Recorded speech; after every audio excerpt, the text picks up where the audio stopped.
It was the summer of 2013. The nights were warm, thick with humidity, and the sky stretched endlessly, painted in deep navy blues and scattered stars. I had just turned 19, and for the first time in my life, I was home alone. My parents had left for a week-long vacation, leaving me in charge of our house in Newark, Ohio. Our home was at the edge of a dense forest, a place both peaceful and eerie. The nights were filled with the sounds of crickets, distant howls, and the occasional rustling of leaves. I had always liked the solitude, but there was something unsettling about being completely alone in a house so close to the woods. That night, I sat on the back deck, a warm breeze moving through the trees, rustling the branches like whispers in the dark. I had my headphones on, lost in music, enjoying the calm. Then, something made me stop. A voice. Faint at first, like the wind carrying a distant sound. "Hey, over here." I frowned, pulling off my headphones. The voice was soft, but unmistakable. It was coming from the woods. "We need help." My stomach twisted.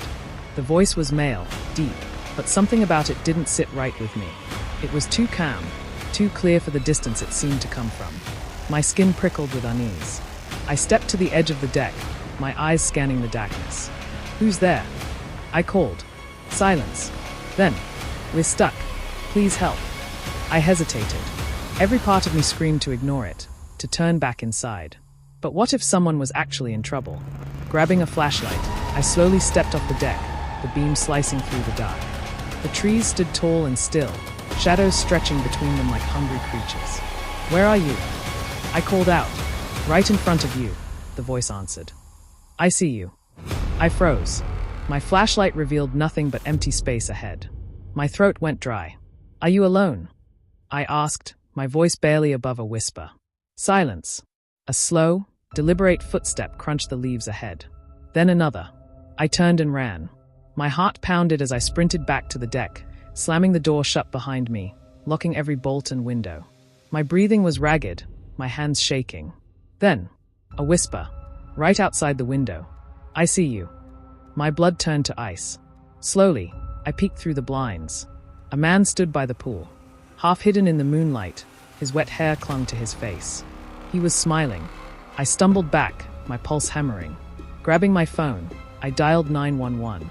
But as I turned back to the window, he was gone. The backyard was empty.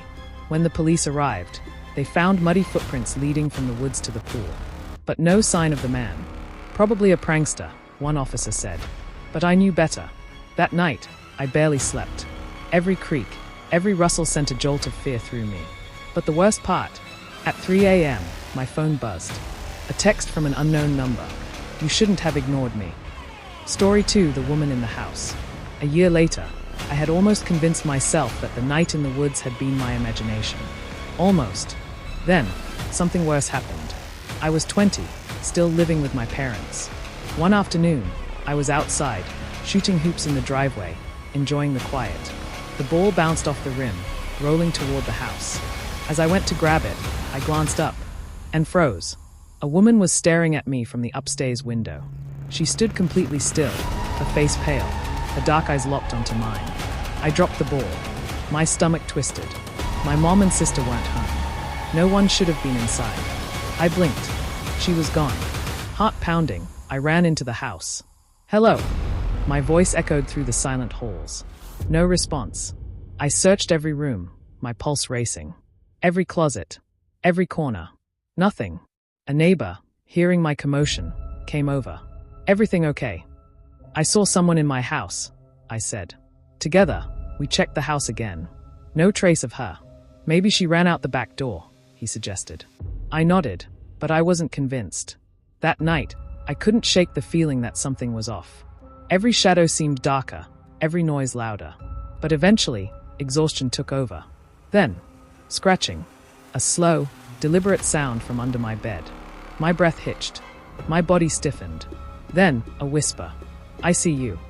My stomach dropped. I turned on my lamp and looked down.